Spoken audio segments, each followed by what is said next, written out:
ওর হয়ে ভিক্ষার শুরুটা আমি করে দিলাম।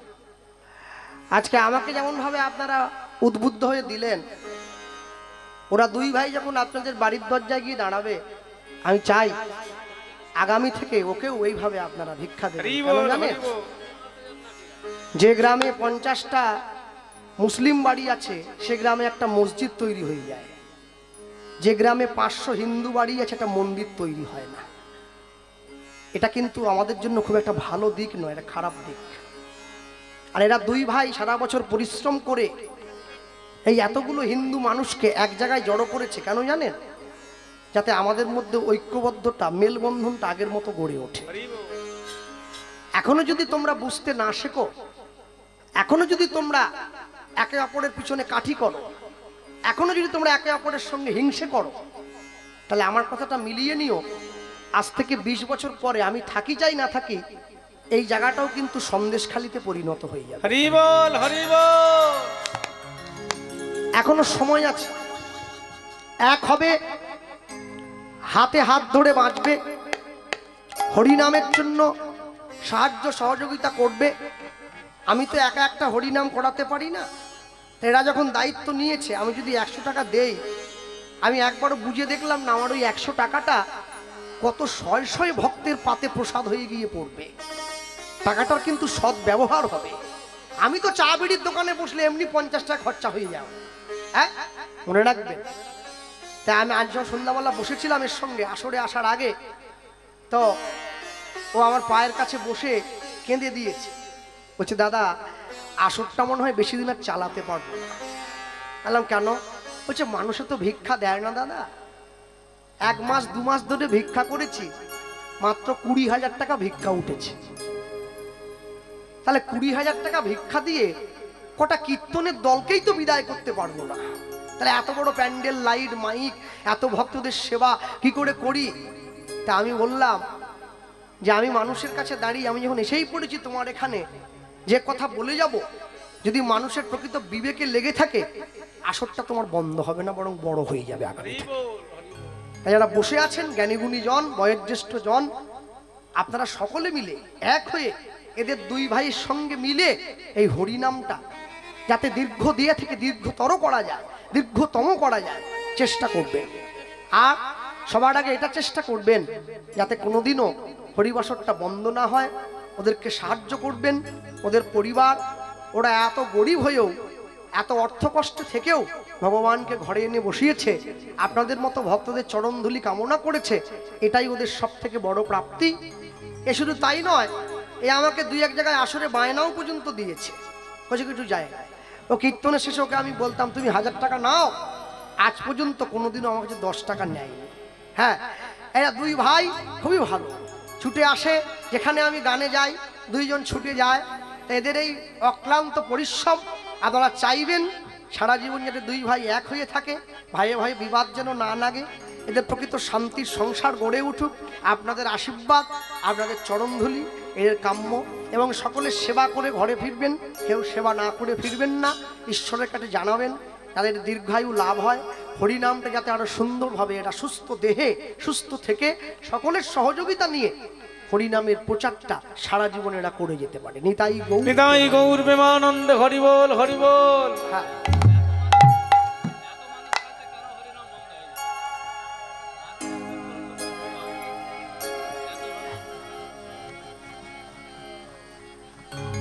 ভালো থেকো তোমরা। আসরটা আরো বড় হোক, আসরটা আরো দীর্ঘায়িত হোক। আমি আসি চাই না আসি, ভগবানের কাছে এই কামনা করব, আসরটা যেন আরো সুন্দর হয়, আরো ভালো হয়। নিতাই গৌর প্রেমানন্দে। হরি বল, হরি বল। চলো, আমি এখানে ছিলাম, আমি বলতে গিয়ে বলবো, আচ্ছা একটু প্যান্ডেলের কাপড়গুলো তুলে দাও তো দাদা, ভাই তুলে দাও। এই কাপড়গুলো উঠিয়ে দিলে তো হাওয়া ঢুকবে, একটু সকালে বসতে সুবিধা, গরম তো খুব, একটু তুলে দাও, ঠান্ডা বাতাসটা ঢুকুক, প্রচন্ড গরম পড়েছে। তাই বলতে গিয়ে বলবো, সবার আগে যে কথা, অন্য কিছু নয়, শ্রীকৃষ্ণ চৈতন্য মহাপ্রভু তিনি যখন সন্ন্যাসী হয়ে চলে গেলেন, সন্ন্যাসী হয়ে চলে যাওয়ার পর সঙ্গে কিন্তু নিতাই চাঁদকেও নিয়ে গিয়েছিলেন, একা যান নাই। কোথায় গিয়েছেন? শচী মায়ের আদেশে বৃন্দাবনে যাওয়া হয় নাই, পুরী ধায়ে বাকিটা জীবন কাটিয়েছেন। সমুদ্রের পাড়ে বসেছেন দুই ভাই, নিতাই চাঁদের হাত ধরে মহাপ্রভু বলে উঠছে, কি বলল? দাদা কি তুমিও সাধু আমিও সাধু, আমরা দুই ভাই যদি সাধু হয়ে যাই, তুমি বলো দাদা বাংলার মানুষকে হরিনাম কে দেবে? নিতাই চাঁদ বলে তুই আমায় কি করতে বলছিস? অন্য কিছু নয়, তুমি বাংলায় যাও, বাংলার মানুষকে হরিনাম দাও, এটাই তো আমি চাই। নিতাই চাঁদ যেই চলে যেতে যাচ্ছে, মহাপ্রভু পিছন থেকে ডাক দিয়ে বলে উঠছে, দাদা চলে গেলে হবে না, আরো কথা আছে তো। কি?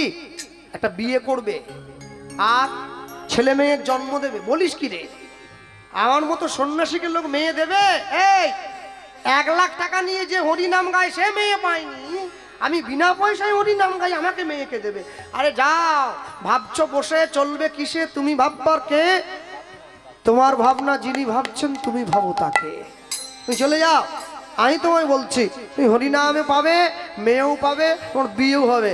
হ্যাঁ, মহাপ্রভুর কথায় নিতাই চাঁদ বাংলায় ফিরে এসেছে, বিয়ে করলো, সংসার করলো, বাংলার মানুষকে হরিনাম দিল।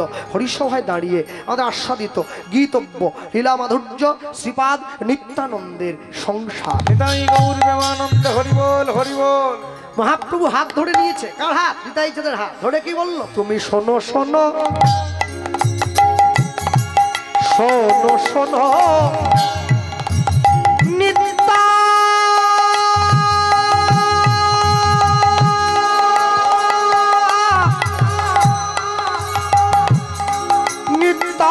নিত্যানন্দ অনুধ্বনি নিতাই গৌর হরি বল।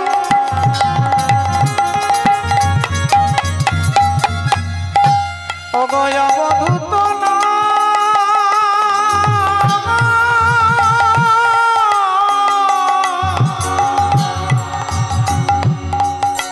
দাদা নিতাই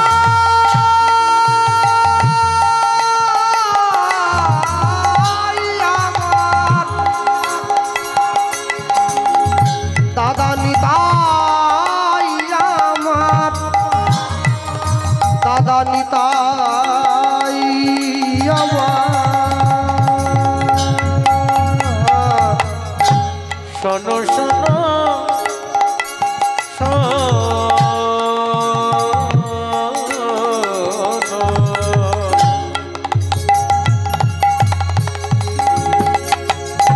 শোনো শোনো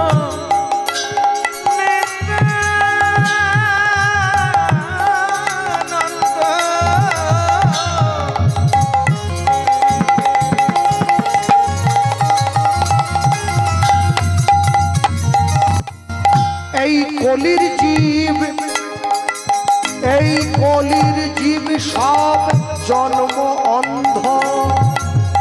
শোনো শোনো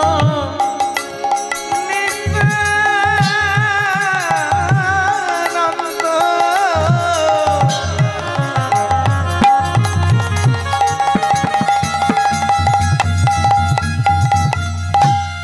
এই কলির জীবে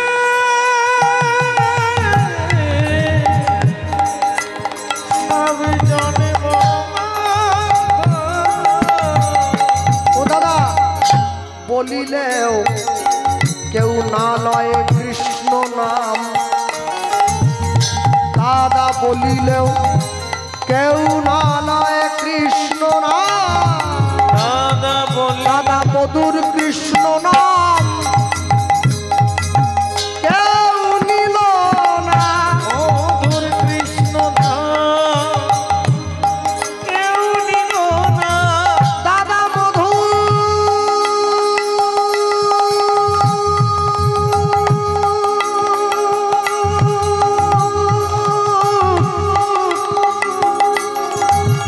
কৃষ্ণ নাম কেউ নিল না। দাদা মধুর কৃষ্ণ নাম কেউ নিল না।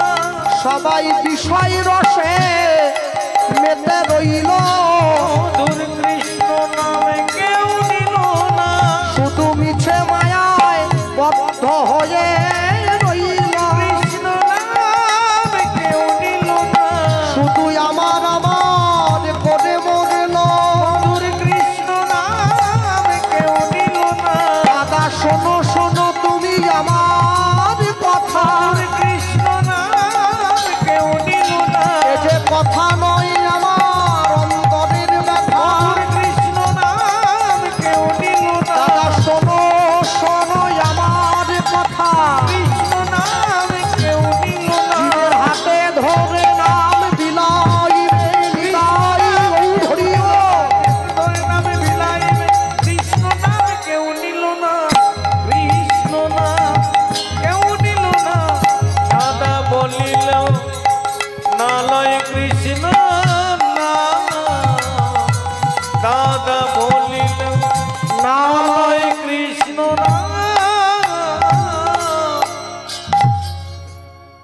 ছোটকালে জানো আমি গুঁড়ো মাছ খেতে খুব ভালোবাসতাম। আস্তে স্কুলে যখন পড়তাম 4, 5, 6 ছোটকালে চুনো মাছের চচ্চড়ি বেগুন দিয়ে আমার খুব ভালো ছিল। তো বাড়ির লোকেরা নিরামিষ খায়, আমি মাছ খাই, মা আমাকে আলাদা রান্না করে দেয়। আমি খেতে বসেছি, আমার দাদু এসে আমার পাশে বসেছে। এলো কি আবার বৈষ্ণব লোকের মাছের পাশে কি, যাও চলে যাও। বলে না, তোর সঙ্গে দুটো কথা বলতে এলাম। আরে আমি খেয়ে যাচ্ছি, তুমি ঘরে তুমি যাও না। না না, খেতে খেতে বলতে হবে, সময় চলে গেলে বলা যাবে নি। আরে বলো কি বলবে। পাশে বসেছে, কি খাচ্ছিস রে? আমার কৃষ্ণ বলে, কৃষ্ণ কি খাচ্ছিস? এলা এই যে চুনো মাছের চচ্চড়ি। তুমি আর কি বুঝবে, তুমি ওই শাক শুক্তো কাঁচকলা এই সমস্ত বাবাজি লোক সমস্ত নিরামিষ যারা খায় ওরা গরু, গরু গরু নিরামিষ খায়, মানুষ দেখো কি সুন্দর খাচ্ছে, দেখেছ কত সুন্দর খেতে হয়েছে। আমাকে বলছে হ্যাঁ রে, যখন কেউ মরে যায়, গরু মরে গেলে কোথা ফেলিস রে? আমি বললাম গরু মরার সঙ্গে মাছ খাওয়ার সম্পর্ক আসছে কেন? না না জিজ্ঞাসা করছি, বল না। গরু মরে গেলে ভাগাড়ে ফেলা হয়। আচ্ছা, কুকুর মরে গেলে ভাগাড়ে, ছাগল মরে গেলে, পশু মরলেই তো ভাগাড়ে যাবে। ছাগল গরু এ কি বলছো তুমি? আমাকে সঙ্গে সঙ্গে বলছে তুই কোথা ফেলছিস? শালা যা বলেছি না, আমি দিব্যি খেতেছিলাম, থেমে গেছে খাওয়া। কি হয়েছে? খা খা খা খা খা খা। আর খাওয়া যায়? আরে আর খাওয়া যায়? মরা জিনিস কোথা ফেলছিস? আমি তো নিজে উত্তর দিয়েছি, ভাগাড়ে। আমাকে ঘুরিয়ে বলছে তুই কোথা ফেলছিস?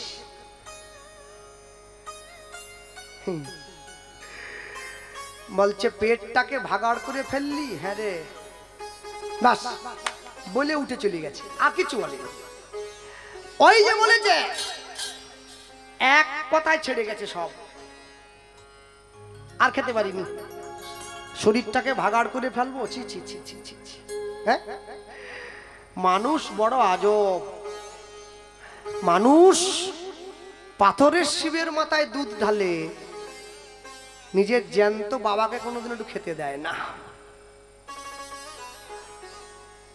মানুষে সিংহাসনে বসিয়ে গণেশের ইঁদুরকে লাড্ডু খাওয়ায়, আর খাটের তলা থেকে জ্যান্ত ইঁদুর একটা বেরিয়ে পড়লে তাকে পিটিয়ে মারে। তুমি মাটির ঠাকুরকে পুজো করো, কোনদিনের জন্য আসল ঠাকুরকে পুজো করলে না। যতই যাও না মন্দির মসজিদ, যতই যাও না তীর্থস্থান, বাবা মাকে না পুজিলে পাবে না কোনোদিন ভগবান। তুমি যাই করো না কেন, জীবনে তুমি যেভাবেই চলো না কেন, মনে রাখবে তোমার জীবনের সর্বশ্রেষ্ঠ শক্তি, তোমার জীবনের সর্বশ্রেষ্ঠ লক্ষ্য কিন্তু তোমার পিতামাতা তোমায় দেখিয়েছে। যদি তারা না দেখাতো তুমি কিন্তু বুঝতে পারতে না। হ্যাঁ, যদি বাড়িতে কেউ আম গাছ লাগায়, আমের ভাগ নেওয়ার জন্য পাড়ার লোক ছুটে আসবে, আর যদি বাড়িতে কেউ পাপ গাছ লাগায়, নেওয়ার জন্য কেউ ছুটে আসবে না, নিজেকে নিতে হবে। পাপ করলে রাশি রাশি, ভোগ করে কি মাসি পিসি? কেউ নেয় না। আজকে কীর্তন শোনার শক্তি আছে, আমি উঠে চলে যাচ্ছি, বাইরে ঘুরবো, তারপরে খাওয়া দাওয়া করে বাড়ি গিয়ে শুয়ে পড়বো। একদিনকে শুনতে চাইবে, কিন্তু গায়ে শক্তি